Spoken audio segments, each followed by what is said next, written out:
Okay, good morning, everyone. So I think we'll get started. I think we have some people joining us here. So yes, good morning. Welcome to our first Business Support Series webinar. Thanks for your positive feedback and attendance. We're very excited to be able to continue to offer these events online. So thank you all for joining us. I'm Cindy Mann, Member and Business Development Specialist at Halifax Chamber and your host for today's session. This webinar will explain what it really means to build back business and make it better than before, especially with the new normal. It's a trending topic in many of our conversations, and we all have questions about how and why we can make it happen. Thank you to everyone who submitted some questions for our presenter. When we get to the Q&A, feel free to type any other questions in the chat box, and our presenters will respond.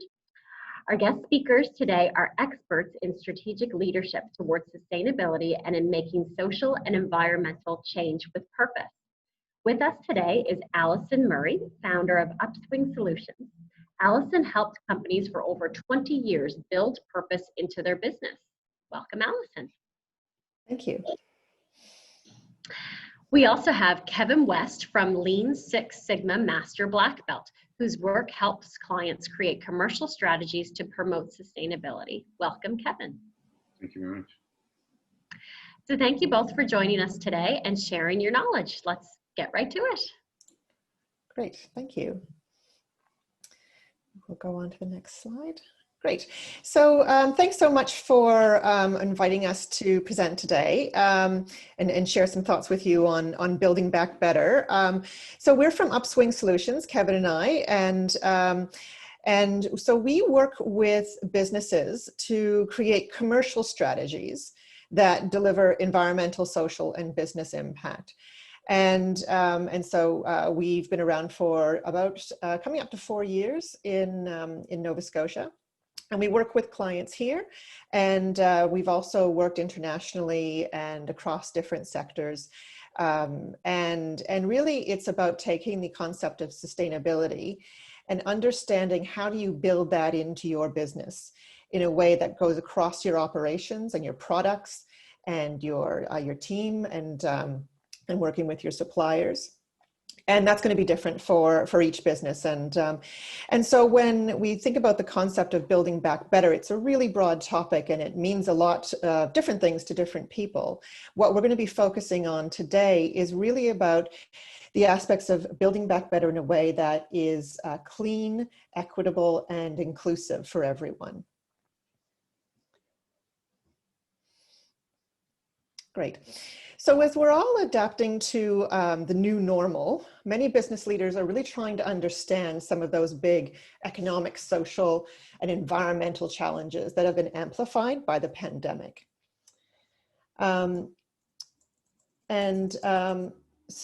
what we're seeing is some areas of structural inequalities that have been emerging.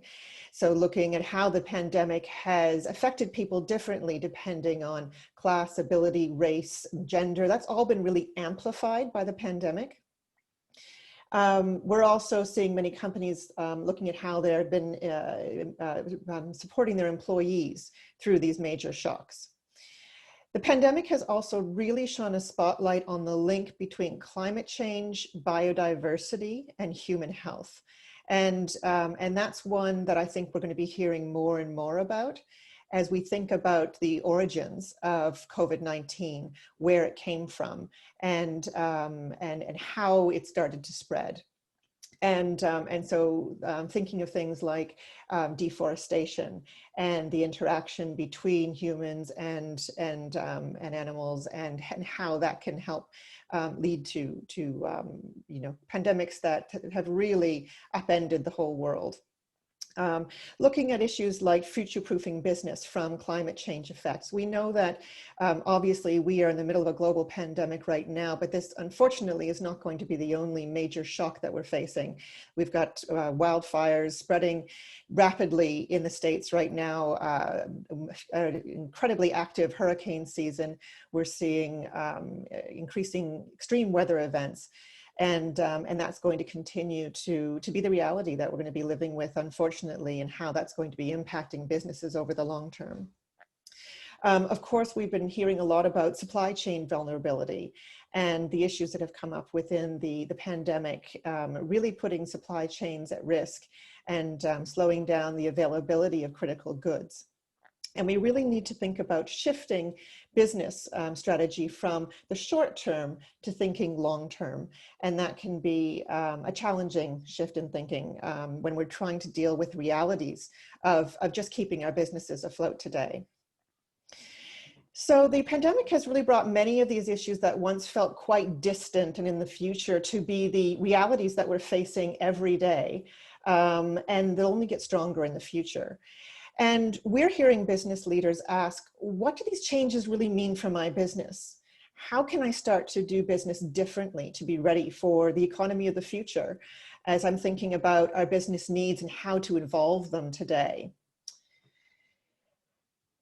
So as the early rapid response phase of the pandemic starts to transition to the next recovery phase, a number of discussions and reports and recommendations are being made to government for how public policy can support building a clean and inclusive economy. I think we're on the previous slide, please. Yeah, great. Thanks. So for example, the Task Force for Resilient Recovery is a national effort to inform government of the biggest opportunities and viable support mechanisms to help businesses and communities to build back better. Our new federal finance minister, her first comment after moving into the role was that the recovery needs to be green, equitable, and inclusive. Signs are pointing in that direction, and we'll see what public policy emerges in the months to come. But while efforts are going on at the public policy level, what does this mean for small and medium-sized business owners today? Many are working day and night just to keep afloat. We know that. It's been very hard to know where to start, let alone how to identify the right clean and inclusive opportunities for each business. How do you assess and qualify the options when there's issues like access to capital and the skills needed to make these opportunities a reality for your business? And so we're seeing a number of key trends that have been emerging throughout the past 6 months. And so one of the big trends is that ethical and sustainable investment funds have outperformed the market over the past 6 months. So investors are really understanding the business case for action on climate change and understanding climate change risk and sustainability performance. And they're actively seeking out companies that are really focused in these areas. So access to capital, whether that's from investors or government, is really increasingly being tied to action to address climate change risks and sustainability performance.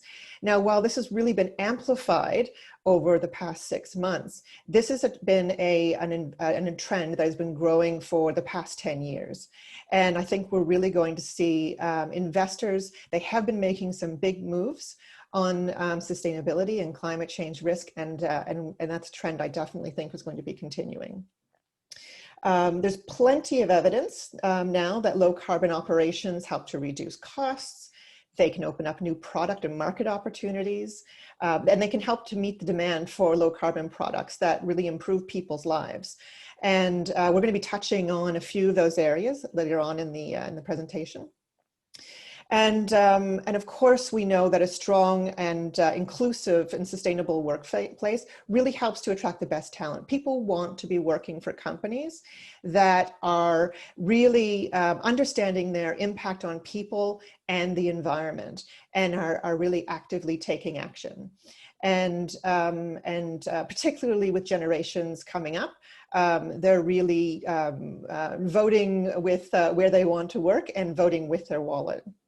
And so we also know that supply chains are strengthened by re-examining and applying a sustainability lens, and that's going to be an important trend that's going to be continuing. And again, we're going to be touching on that topic later on.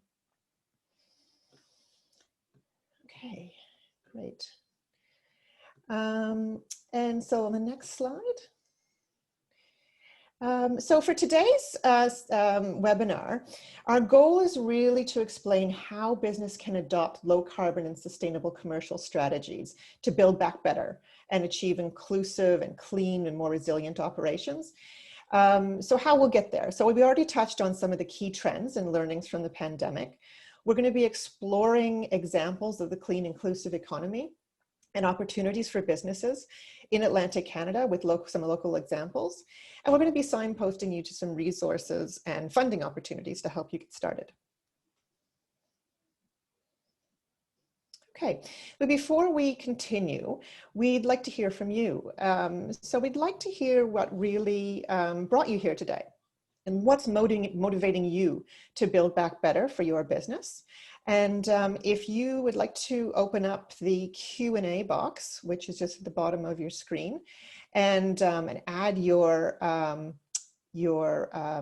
answer there for what's really motivating you to build your business back better. We'll have a little bit of a chat about that.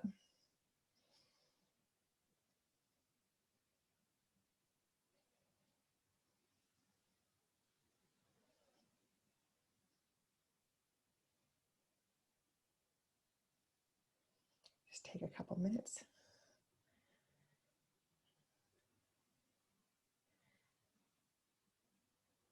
Okay, well, maybe we'll, if you have some comments that you want to make as we continue with our presentation, you can drop in your question in the Q&A box as well. And we can either address it as we go, or at the end, we'll have some time to answer some questions. Okay, so let's look at some opportunities for SMEs in the clean economy.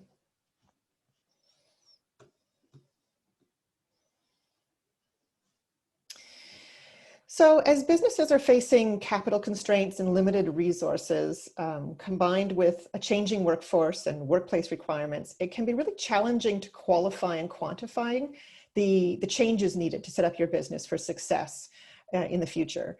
And so when we think about the clean economy, a lot of times what initially comes to mind are some of the better known examples, like installing renewable energy or tapping into clean tech for your business. Energy efficiency upgrades for your premises or your operations. Electric vehicles, of course, definitely a growing area. And these are all really important and definitely viable options. And they can really drive down carbon and create cost efficiencies for businesses. And as we know, the cost of renewables has really plummeted in the past 5 years, much faster than most people have predicted a few years back. But there's really no one size fits all. So the options for your business will look really different depending on the industry that you're in and the size of your operations. So if you're a fish plant or a manufacturer or a logistics company, then renewables or clean tech or EVs might be the most viable option for your business. But if you're a small retailer or a legal or accounting firm that leases your premises, then you might be looking at some other options like working with your suppliers, which we'll explore later on, or looking at other ways that you can engage your teams in reducing energy use, or maybe buying certified carbon offsets and looking at better office recycling. But in the presentation today, I'd like to explore some other clean economy opportunities that might be less well known, including low carbon manufacturing, the circular economy, and zero waste design. And they all are part of looking at how companies can really apply circularity and circular thinking to their business models. And so when we think about circularity, it's really about moving from a linear economy, which is that take, make, use, and waste approach, through to circular approaches, which are really based on designing out waste and pollution, keeping materials in use by capturing byproducts that can then be turned into new products, and regenerating natural systems and returning nutrients and soils to ecosystems. And again, as I've just mentioned, this is really going to be looking quite different depending on your business, what you're producing, and the value chain of your products. So companies are really finding new business models that are emerging, and we're seeing local companies like Outcast Foods and other companies like Oberland Agriscience here in Halifax. And they're both looking at how do you take waste streams and use them into and turn them into new products. So for Outcast Foods, they're capturing food waste from, say, grocery stores and turning those into high value supplements that can be sold. Oberland Agriscience, they are rearing black soldier fly, which are a protein that can be sold into the pet industry, but also become an ingredient in aquaculture and poultry farming. And so that whole system is really circular in that they're taking waste to feed the black soldier flies, and then that turns into a food, and then that goes into the protein system. So really, really interesting and innovative examples happening here in Nova Scotia. And so some of the ways that you can approach circularity is really to start by mapping your company's value chain. And we work with companies to do this. And so some of the things that we ask is, what are all the inputs and outputs of your business and your manufacturing or your products? What are the best opportunities to design out waste and reduce operating costs? So we think of things like reducing or eliminating packaging.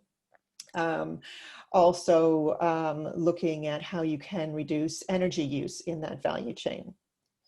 What are the opportunities to capture byproducts from manufacturing and then using them as an input to generate new revenue streams? So that might be an input that goes back into your manufacturing process, or it could be a byproduct that becomes an input for another industry.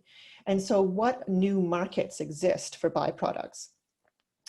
What are customers expecting, and what export markets are looking for lower carbon, lower waste products? And with circular manufacturing and circular value chains, we find that environmental life cycle assessments are really key for giving the data and the insights to help companies make the right decisions.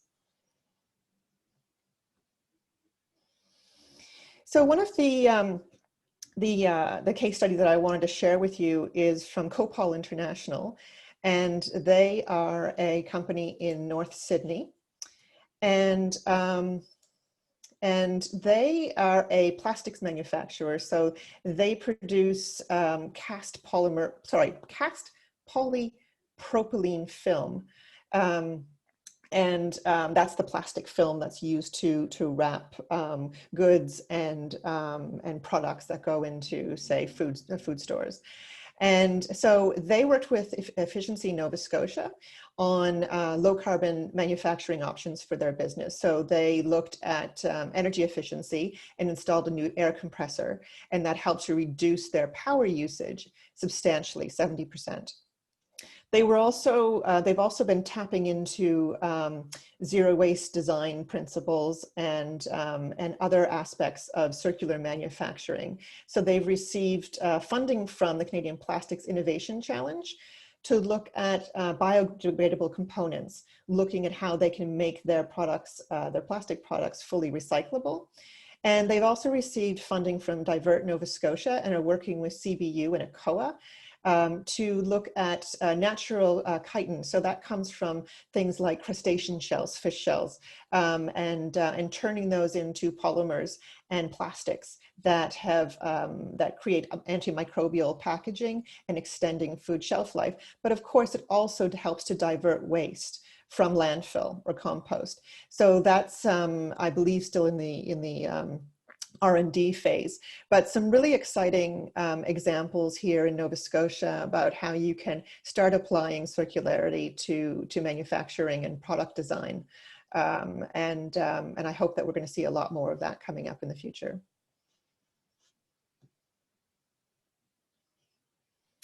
Okay, I'm going to hand over to Kevin, who's going to take you through the rest of the presentation. Good, good. I hope everyone can hear me well. And I'm really happy to talk about this element of sustainability, and really about inclusivity and the importance of what it means to growth and truly building back better in Atlantic Canada. Would you move to the next slide for me, please, Angela? Awesome. What we wanted to share with you is some thoughts about how sustainability and inclusivity, diversity, and equality in the workplace connect, and what that means to the changing business realities. We know that, excuse me, workplaces that acknowledge barriers that are faced by marginalized populations and actively work to address them have greater business experiences. We also know that in the case of COVID and our work around the pandemic, that many Black, Indigenous, and people of color, persons with disabilities or disease, women in particular, and young workers have been most seriously impacted by this recession, and are going to be continued to be impacted as we build and recover over the next number of years.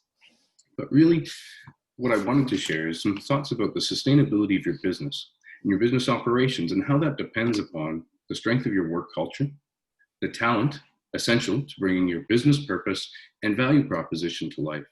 It's all about people.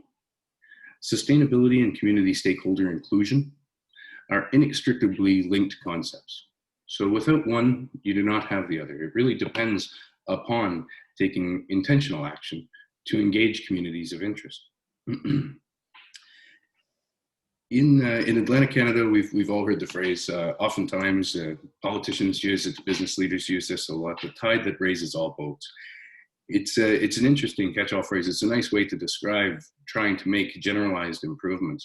But I think for me, you have to be much more practical about it. It brings to mind for me the real practices, the policies, and perhaps most importantly, the workplace culture that actively seeks to employ, engage, and include stakeholder representatives and communities where they're operating.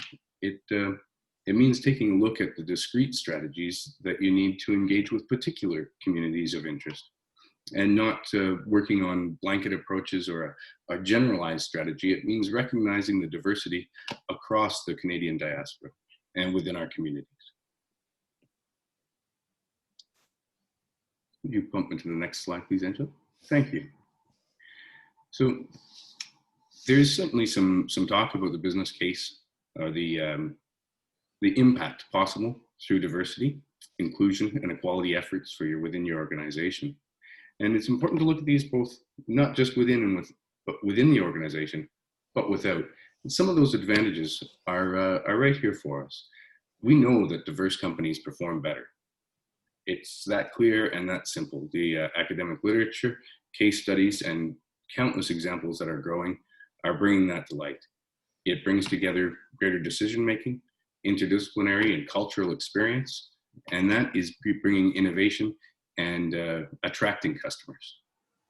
It is also important to bringing the top talent to organizations. Allison spoke quite well before about the important role that inclusivity has, particularly as we see a transition in the workplace, many new people entering the workplace and hopefully entering the workplace, and that becomes very important. People are going to make choices around the organizations that they work for based upon their approach to community and social impact, and how they engage and respect those that do work and interact with the business. And really that leads to the idea of social license. So we've heard the concept of social license in perhaps the context of major economic developments, mining and steel operations, or other major projects that are going to have significant environmental impact. But social license is becoming a concept that's ever more applicable and ever more present for organizations operating within communities. COVID-19 is showcasing how we stand on a number of issues. What's the tensions, the growing change and calls for change that we're seeing here in Canada, across the world, and particularly down south, are making businesses' approaches to social issues front and center. and front and center in the mind of customers and communities. Next slide, please, Angela. So just a second ago, I mentioned taking a look at the types of things we can do. And for small, medium-sized businesses, we wanted to make sure that we were providing you with some really good and practical things that you can do as a first order activity, as a beginning place for where you can look to start to increase and improve diversity, equality, and inclusion within your organization. When you're looking inside your business, it begins with understanding the diversity of your team. It means taking a very good, some time to navel gaze a little bit, the time to work on your business as opposed to in your business, in identifying what challenges you might have in building a greater diverse and inclusive workforce. It makes you think about the communities and groups that you're reaching out to find employees and build those long-term relationships.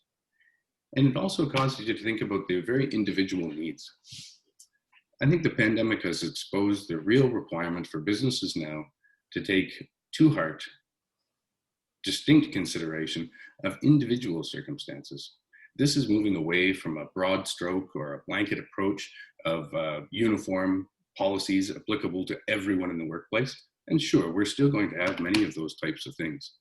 But nonetheless, we must now consider unique individual circumstances much more completely and much more carefully.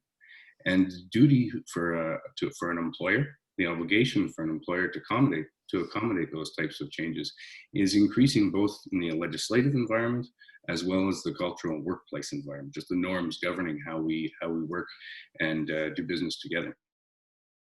It's when you're looking inside your business, we also want to tell you a little bit about the types of things that you can do that support diversity both inside and outside, and how you can support employees to improve their relationships and become more involved in diversity and advocacy within their own communities and within your workplace.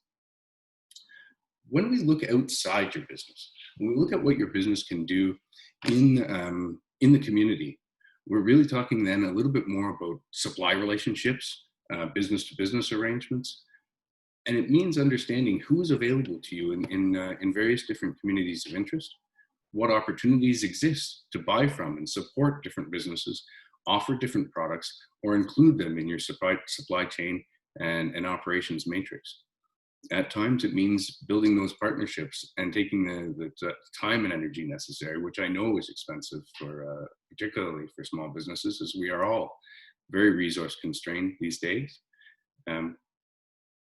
It's measuring that value properly and beginning to understand that value can change the way people perceive and engage with your business. It also means thinking about the types of things you can do in a leadership capacity to support the development of skills and training opportunities that your business will need, and to support those opportunities within communities of interest to help foster the diversity that can grow in your workplace and in the community around us. Next one, please, Angela. Okay, here we go. This is great. We like to make things quite real, and we want to make them so that we've got some very good examples of this type of action. It's one thing for me to say all these nice high-minded things about the principles that inform inclusivity, diversity, and equality in the workplace. It's another thing to see them in action and try to understand them and what these practices could mean for your business. But we came across a case study in 2015 of a Sobeys employee who was transitioning. This is gender transition, and she was very brave and informed her coworkers and informed the employer. And the employer did some very interesting things. This was new. It was new to Sobeys. It was new to Sobeys at the time. It was an issue that they hadn't had to deal with in the past, but one that we're going to see ever more present and ever more real for many people that we work with and our colleagues. So the HR department worked around three big ideas, three things that they wanted to make sure. They understood that the employee wanted the opportunity to share her story such that her colleagues would come to understand what her transition meant and how it was going to play out, so that she continued to be respected as opposed to people making guesses, assumptions, or causing any other anxiety, stress, or harassment in the workplace. The employee also worked with the company to stress the importance of awareness training, recognizing that the workforce had not had an experience like that. She knew that success there would have to depend upon a new level of understanding and enriching the workforce's appreciation of the realities of gender in our workplace. And the other important thing that happened was the connection between the employee and the employer in policy changes, in the development of policy changes, and in the thoughtful creation of policies to be able to address situations in the most inclusive and respectful manner possible. Great lessons came out of this. Always ask the individual how they would like to proceed. This is key and relates to what I was saying about avoiding now blanket policies or one-stop shops that you think are going to solve all issues. People are demanding, and rightfully, to be treated and respected as individuals for their individual circumstances.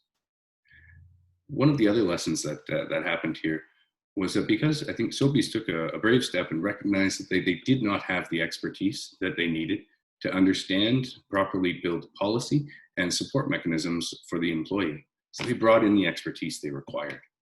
And then they went about removing the barriers to acceptance and access through education.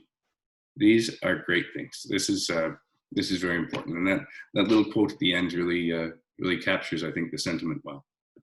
So when people don't have to live in fear for their physical and mental well-being, they can spend their time more effectively, working individually or collaboratively in an engaging environment, affirming difference, fostering diversity, and cultivating inclusivity creates strength in any organization.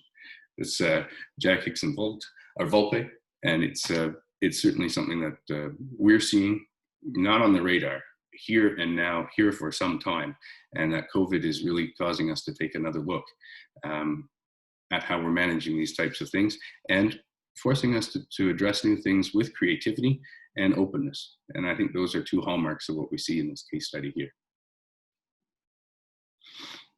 Okay, I'm going to take a little bit of a deep breath before I start to talk to you about supply chains, and you don't, so you don't get bored of me too quick.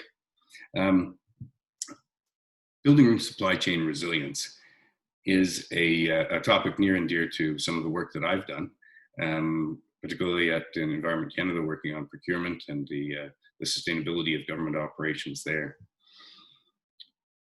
If we could jump to the next slide, I want to talk a little bit about what COVID has done and what it has changed, what it has exposed. Many of us know this. Many of us businesses in the community have experienced this directly in the impacts of their supply chains. We've seen the stuff missing from shelves in strange things that we didn't expect we'd ever be short of. But incredible shortages, incredible disruptions. It affects both incoming goods and thereby can affect downstream production, especially for supply chain components and production.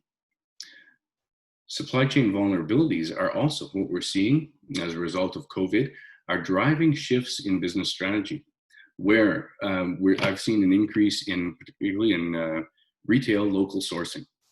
This is happening in our region in a very intentional way, as we see businesses trying to mitigate some of those risks where products have not been available. They're looking for viable substitutes and oftentimes finding better substitutes locally that they're able to offer to their customers and clients.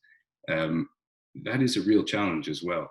It's presenting huge challenges to businesses. It's presenting huge challenges to the availability of consumer goods and components. And it's also changing import and export markets. We're seeing a demand for new products that are safer, that are inclusive of alternatives, that sustainable components, that have durability built in. And therefore, we can see that with new products becoming perhaps more durable, with longer life cycle, or able to be replaced or refurbished, we can see that may cause a reduction in demand for some supplies in some particular areas. And in some places, demand is growing for safer products and alternatives that we're seeing, particularly around, of course, personal protective equipment. And we've got some great innovations happening on the East Coast that are helping to support that in both healthcare and in for the general public for safety in the event of the pandemic. All right, this next piece I wanted to talk to you about is about what is driving the change in supply chains and how we're thinking about requirements for resiliency, dependability, the move and the shift away from protracted and so by that I mean very long and contingent supply chains with many stops along the way. There's businesses are strategically trying to truncate those, shorten them down, bring them into less risk situations. And the things that are driving that are really, I think there's many different things driving business strategy and decision, particularly in this environment. But I think there's a few things that are having a very big impact on how businesses are thinking about their supply chains. Businesses are being ever more called upon to represent ethical values. We can see that we've got increased attention through investors that Allison spoke about on environmental, social, and governance matters. People want to see the ethical nature of production and supply reflected in supply chains for the products that they'd like to purchase. This is ever more present. One of the other big motivators is commercial advantage, almost because of that, because of the brand recognition, the brand value that can be created through the application and advertisement of good and valid, recognized sustainability practices and standards.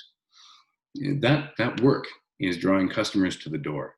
It's generating positive attention and is connecting to the consciousness that consumers are, the ever-growing consciousness of consumers regarding the impact the products and buying decisions that they may have on the environment and their communities. It's also these changes in supply chain, reductions in carbon, looking for low carbon solutions, better mechanisms for transportation and shortened supply chains, are also working to anticipate coming regulations with respect to how we manage logistics. The requirement of carbon taxation now present, and the role that plays in perhaps increasing costs associated with the transportation of goods across the country, and the solutions that businesses are looking for to be able to reduce the carbon embodied in their supply chain. So all of those steps along the way embody a number of different emissions coming from each discrete different step in the process. Working to reduce those along the way is really important to anticipating the regulatory changes that are coming across the board for Canada. So in doing this, the question then becomes, what do we need to do to take a look at our supply chains? I'm just checking my note here so I don't misspeak in my time. Okay, doing good. Evaluating your supply chains means really taking a look through that sustainability lens that we've been talking about. It means things like product safety. We all remember BPA and the impact that had, the plastics that were pulled off of shelves. Product safety and marketability are now inextricably connected. You have to, in many instances, customers and clients are interested in knowing where those products came from, where the components came from, and that impacts positively and negatively the ability to market those products and services in Atlantic Canada and beyond into import and export situations. It also means taking a look at instances in your supply chain where you may be susceptible to human environmental risk. These very real risks are described in the literature or in our practice as hotspots. Where are the issues in your supply chain that are causing environmental damage, environmental impact, poor negative social impact, and those issues become front of mind to be addressed and resolved for businesses as you look through and understand some of the challenges inherent in cleaning that supply chain or bringing a sustainability lens to it. Also very important in looking at this is the environmental or the employment practices and occupational health and safety. how these products are manufactured, where they're coming from, under what conditions they are produced, is ever more important to the sustainability of those products, but to their suitability to people that are going to buy them. People will judge their suitability based upon the practices that they see happening where they are manufactured. So we've seen that price is always the driver. We always know that yes, cash is king, and price is one of the biggest and forefront of drivers for consumer choice. However, we are seeing a surge in environmental and social considerations associated with people's consumer buying decisions, and it's certainly not going to change. Or if it does, it's going to become ever increasingly more important. So I think we're getting close to our time. I'm just watching. I want to make sure we've got some great time for Q&A, and I've just got one or two more slides I'd like to touch on before we move into a more open discussion with the community that we're talking to. The benefits of building the supply chain in a more resilient and clean way really allow you to anticipate what's coming with respect to the regulatory environment, for preparation for future, for anticipating the ever increasing climate shocks that are coming. Allison spoke about raging wildfires happening in America's west coast, the floods and tornadoes happening on the south coast. We've seen in only last year a huge hurricane with very significant impact just around this time of year. And I think those things we know models are predicting are going to be happening ever more frequently. Building your supply chains with that in mind helps to minimize that risk to your business. There is also room, certainly very much room, in leading in these things. Driving the clean component design and innovation in your sector can change the way supply chains are operating. It's certainly not an easy task, and it's certainly one that requires a very intentional business strategy to try and promote that type of innovation. But it also means taking advantage of the partnerships available to you through government, through academia, and various different research channels when working on product innovation, to try and also work on reducing the risk associated with the supply of that product, and thinking about location, geography, and transportation in the design phases. And there really leads to risk reduction. In doing all of this work and taking a look at your supply chain through this lens, you are able to reduce risks associated with harmful ingredients in your products, risks about product supply interruptions, and the ability to anticipate climate realities, which are ever more present. So this is my last little piece here. We're pretty close to time. Looking ahead, and this goes right back to some things that you heard Allison say up front about clean design principles, zero waste manufacturing, low carbon operations. This is all coming to supply chain as well.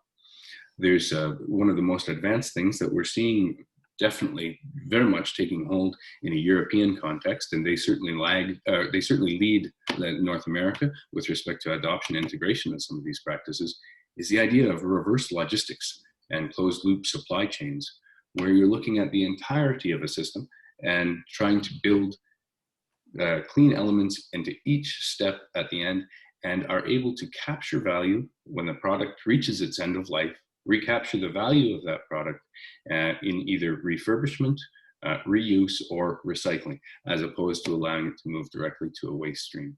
So, and we're seeing really certainly some very significant pushes in European legislation and regulations with respect to closed loop systems.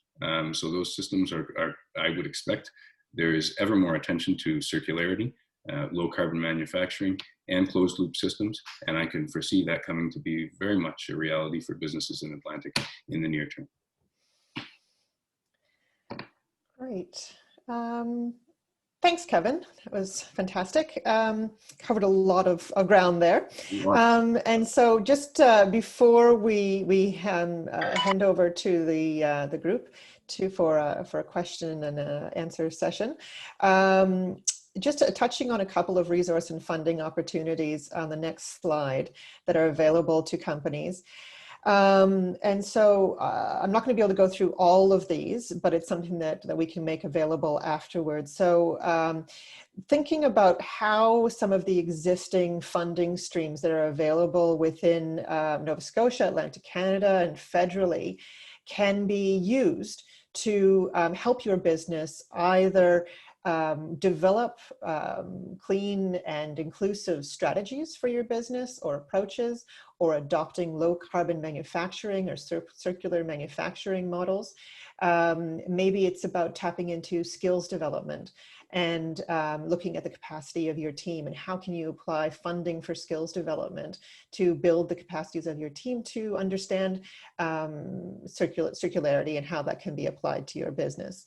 How can you tap into external resources, potentially through universities or through internship programs, that are focused on helping you to make that transition to clean and inclusive operations and strategies for your future. And of course, we know that there's some really great funding of opportunities available for energy efficiency and applying renewables in your business. And so again, I'm not going to go through all of those, but there's some great ones there just to kind of think about differently and how you can apply those to your business. Wonderful. So maybe we want to hand over to. Sure, I can. Sorry, Allison, didn't mean to cut you off there. Yeah, sure. Let's open it up for Q&A. I should just mention that a couple of comments that we did receive. One is from Charmaine that came in earlier, Allison, when you were speaking. She says, I feel it's important for businesses to play a positive role. Plus, I think it makes good business sense. So absolutely. Thank you, Charmaine, for that. And Barbara from Master Dental Labs. Master Dental Lab operates as an ethical operation which believes in doing things right for customers, society, and in the environment. It aligns with our values. Absolutely. So two really nice comments there that I wanted to share. So in addition, we have a couple of questions here, and I'll let everyone on the webinar, just a friendly reminder, if you have questions yourselves, then please do fill out in the Q&A box there, or in the chat box, I should say. First one maybe from our end, from the chamber. How do you think customer expectations have changed over the last few months regarding sustainability? Yeah, absolutely. Yeah, sure. Thank you. Well, I think everyone's awareness has really been raised by the pandemic. And so some of these issues have been on the agenda for consumers for a long time. And I think what the pandemic has done has really shone a spotlight and taken a lot of these issues around climate change, around inclusivity, around safety and our health, and how that, and it's really made it personal.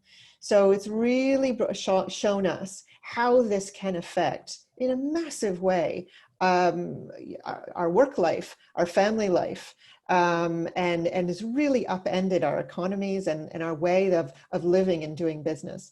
And so it's taken it from being something that can be quite abstract for some people and made it absolutely about the here and now. And so I think it's made people really start to reevaluate their purchasing decisions and to start thinking a little bit more about the impact of our personal activities and how that makes a difference in the world. So I think I don't have any sort of stats to pull out to be able to say, you know, ethical shopping has increased by X% over the past 6 months. I think you're going to see that coming. But we're sort of in the middle of it right now. But I would say anecdotally, that's what I would anticipate seeing. Okay, yeah, great answer. Okay, this is very relative to the chamber. So as you may know, 83% of our members are small businesses. So in our records, that would be 1 to 25 employees. So where can these small businesses start when thinking about implementing a cleaner and more sustainable practice? it's you guys spent really reviewed some really valuable information. So where does one start? Mm-hmm. Dive Yeah, that is for small and medium-sized businesses. This can absolutely feel overwhelming, and I really appreciate that, especially right now when you're just kind of, how do I even get through the week or the month? It's where do I even start? So I think it's really important to sort of step out of the day-to-day for a few minutes and spend some time with your team, just really looking at your business model and understanding, okay, this is what we do. These are the impacts of our business. You might be a company with significant environmental impacts. You might be a company where your environmental impacts are lower, like perhaps you're a services firm. In comparison to a manufacturer, your environmental impacts are going to look very different, but maybe you want to focus on the social impact of your business. Mm-hmm. So really it's about understanding your business model, your unique business model, and where you can make the biggest impact, so that you're not spending time focusing on an area that is not going to actually make a significant difference. So for example, if you're a services firm, you might be looking at who are our suppliers? How can we improve the diversity of our supplier base? How can we support diversity within our workforce at all levels? And looking at things like pay and compensation and recruitment practices. Whereas if you're a manufacturer, you might be thinking, okay, actually some of these circular design principles might be really good opportunities for our business to start rethinking our value chain and how we can create efficiencies and potentially tap into new markets for products and byproducts. And so it is going to be very different for each company and where you start. But I think just sort of really taking a moment to step out of the business for a moment and really looking at your business model is a good place to start. Absolutely. And go ahead, Kevin. Yeah, bang on. But everybody is starting. So where do you start? Everybody starts where they're at. And every business is going to be in a unique position and have unique considerations and are going to be at a different level. I mean, just seeing the great example we saw here of Masters Dental Lab. It's great to see that kind of alignment of values and action and social impact. That's where they're beginning at or where they've arrived at. But I think it's important to recognize that it's a journey. It's not going to happen all overnight. You're not going to be able to, shout from the rooftop your excellent metrics and achievements that you've arrived at by snapping your fingers. It is certainly an investment of time and energy, but one where there is a clear return on investment over the course of that journey. Every step of the way is going to make your business that much stronger, that much more resilient, and prepared for the shocks that are coming. Mm-hmm. Yeah, excellent. Thank you for that. And just a note to everyone on the call, we have a message from Angela, I believe, from Upswing. If you'd like to learn more about how we can help your business apply these principles, and she's put the URL in the chat there. So I encourage everyone to have a look at that. So I think we have time for maybe one more question, if that's okay. I know you touched on this a little bit throughout the presentation, but from one of our members, what do you think the impact has been on the environment now that we've seen so many people working from home? I know you touched on that a little bit, but Mm-hmm. Yeah, that's a really interesting one. We've definitely seen a shift to working from home, so less commuting, and that has an immediate impact on carbon emissions and air quality from reduced transportation. We're also probably seeing a lot less energy use within office buildings, and as they're sitting there quietly. And so there are immediate positive benefits, but then on the other side of the equation, we're seeing a huge and rightfully so increase in PPE. And a lot of that, is it being recycled? Is it recyclable to begin with? You know, there's some increasing impacts there for sure. And I know that we're also seeing some, again, examples of companies pivoting and innovating and starting to work on the recyclability of PPE going forward. So that's really interesting. Of course, that's not something that will happen overnight, but the most important thing is companies are seeing that opportunity to start working on recyclability, and they understand the demand for that. So I think it's too early to say definitively where the balance is going to come out. But I definitely see that, you know, there's definitely some interesting trends around environmental impact being lowered by working from home. And we'll see where that lies. Of course, the biggest challenge that we have is overall long-term carbon emissions in our economy. That's not something that shifts overnight. It's not something that shifts in 6 months of people working from home. That is about, you know, really long-term change in the carbon intensity of our economy, and the levers and opportunities for companies to reduce emissions, but also the role that public policy plays in moving that forward. And so, you know, we'll see what the future lies in that direction. Kevin, did you have anything to add on that? You know, that's excellent. I know we're getting close to time, and I'm really thankful we've had the hour we've had with the audience. This is awesome. Thank you, Sydney. Well, thank you. And, So, yes, so I think we will wrap up just in time. So thank you again, Allison and Kevin, for joining our webinar today. That was a lot of valuable, very, very useful information. You gave us a lot to think about, and I hope that all of you on the call took some of it away and are able to kind of get better at doing business in this new era that we're living in. So thank you all for attending. And if you're looking to get involved with the Chamber, sponsorship is a special way for our members to support us when we're planning events, campaigns, and webinars like this one. And if you're interested, you can email chris@halifaxchamber.com about sponsorship opportunities. We have 2 business support series webinars next week and a virtual power lunch next Wednesday on creating a dementia-friendly business. So check out the event lineup on our website, and you can register at halifaxchamber.com/events. So as always, this webinar was recorded and will be available to all of our attendees shortly on YouTube. And have a great day, everyone. Enjoy your day. Thank you. Thank you very much. Thanks for joining us, everyone.